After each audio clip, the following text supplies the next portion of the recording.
Hey all, இன்றைக்கி நம்ம 2011 கேட்டிருந்த மாடர்ன் இந்தியா கொஷின்ஸ் பற்றி பார்க்கலாம். ஃபர்ஸ்ட் கொஷின் என்னென்னு பார்த்துட்டிங்கன்னா, which one of the following observations is not true about the Quit India movement of 1942?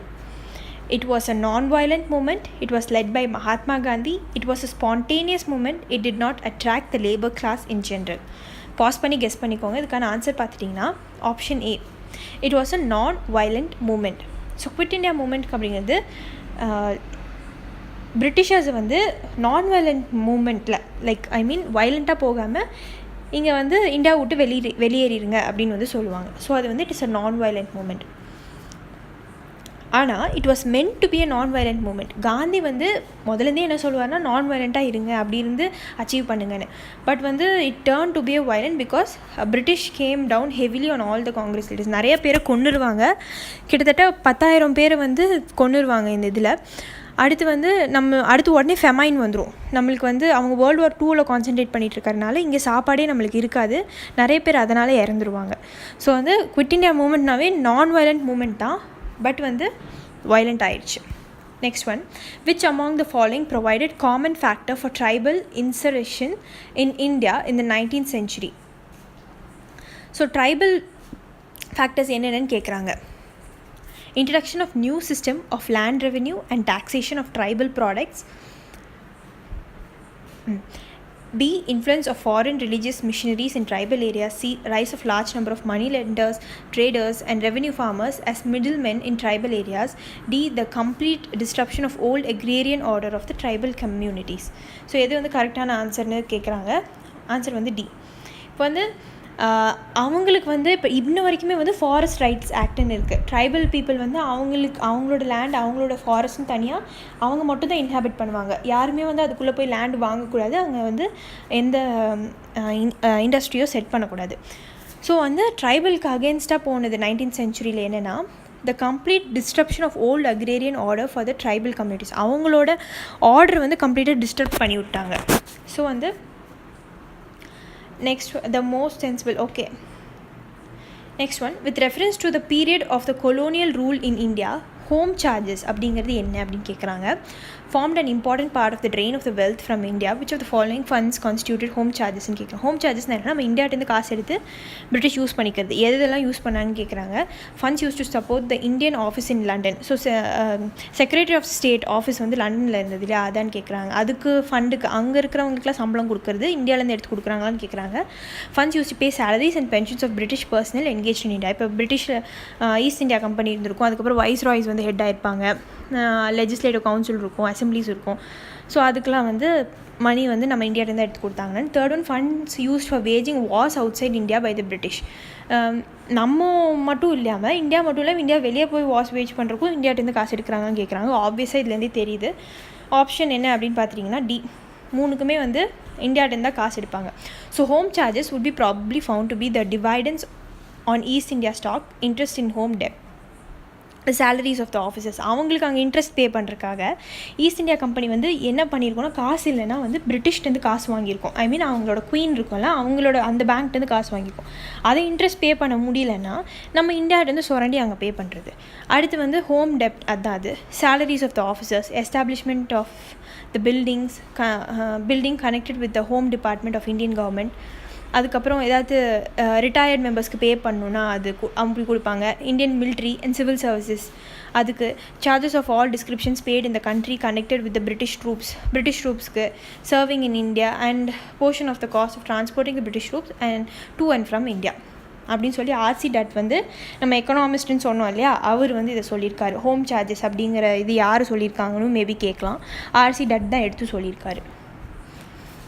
அடுத்து, what was the reason for Mahatma Gandhi to organize a satyagraha on behalf of the peasants of Kedah? First Champaran நடந்திருக்கும் 1917. அடுத்து அந்த line கேதாவும் Ahmedabad mill ஸ்ட்ரைக்கும் 1918 தான் நடந்திருக்கும். So இது chronological ஆர்டரில் கேட்டிருந்தாங்க, அது என்னென்னு பார்த்துக்கோங்க. அடுத்து, the administration did not suspend the land revenue collection in spite of a drought. Trout இருந்தும் வந்து நீங்கள் லேண்ட் ரெவன்யூ பே பண்ணணும் அப்படின்னு சொல்லியிருந்தாங்களா பிரிட்டிஷ் அப்படின்னு சொல்லி கேட்குறாங்க. Second one, the administration propose to introduce permanent settlement இன் குஜராத். குஜராத்தில் பெர்மனன்ட் செட்டில்மெண்ட் இன்ட்ரடியூஸ் பண்ணனால இவங்க அஜிடேட் பண்ணாங்களான்னு கேட்குறாங்க. எது ஆன்சர்னு சொல்லி பாஸ் பண்ணி கெஸ் பண்ணிக்கோங்க. இதுக்கான கரெக்ட் ஆன்சர் பார்த்துட்டிங்கன்னா ஏ. பிகாஸ் பெர்மனன்ட் செட்டில்மெண்ட் கொண்டு வரக்காகலாம் அஜிடேட் பண்ண மாட்டாங்க.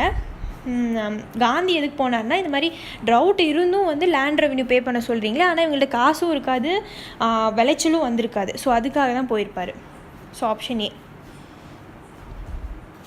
அடுத்து, what was the purpose with which Sir William Wedderburn and W.S. Kane has set up the Indian Parliamentary Committee in 1893.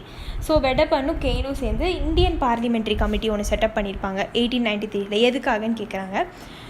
To agitate for Indian political reforms in the House of Commons, to campaign for the entry of Indians into the imperial judiciary, to facilitate a discussion on India's independence in the British Parliament, to agitate for the entry of eminent Indians into the British Parliament. So இதுக்கான answer பார்த்தீங்கன்னா option A. இப்போ என்னென்னா, வெடபர்ன் அப்படிங்கிறவர் நல்லவர். அவர் என்னென்னா இந்தியன்ஸுக்கு வந்து இந்தியன்ஸோட ப்ராப்ளம்ஸ்லாம் வந்து பார்லிமெண்ட்டில் எடுத்துக்காட்டணும் அப்படிங்கிறக்காக இந்தியன் பார்லிமெண்ட்ரி கமிட்டின்னு 1893 ஆரம்பித்தார். ஸோ எதுனா ஹவுஸ் ஆஃப் காமன்ஸ், எங்கே லோக்சபா மாதிரி அங்கே ஹவுஸ் ஆஃப் காமன்ஸ் இருக்குது இங்கே. ஸோ வந்து இந்தியன்ஸோட to agitate for Indian political reforms, so என்னென்ன நடக்கணும், இந்தியன்ஸோட ப்ராப்ளம்ஸ்லாம் என்னென்ன அப்படின்னு எடுத்துக்காட்டுவார், இந்தியாவோட க்ரீவன்சஸ்லாம். அடுத்து, Mahatma Gandhi said that some of his deepest convictions were reflected in a book titled Unto This Last, and the book transformed his life. What was the message from the book that transformed Mahatma Gandhi?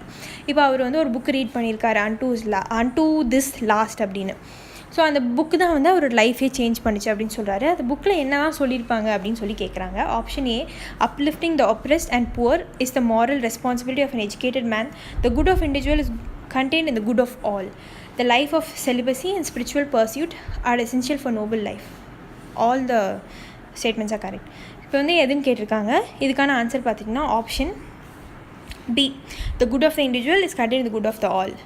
Sarvodaya concept.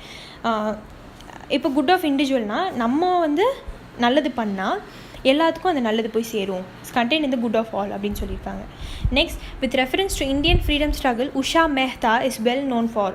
Usha Mehta அப்படிங்கிறவங்க யார் அப்படின்னா, கோயம்புத்தூரில் தான் பிறந்தாங்க. அவங்க நிறையா contribute பண்ணியிருக்காங்க, நிறையா படிச்சிருக்காங்க உஷா மெஹ்தா.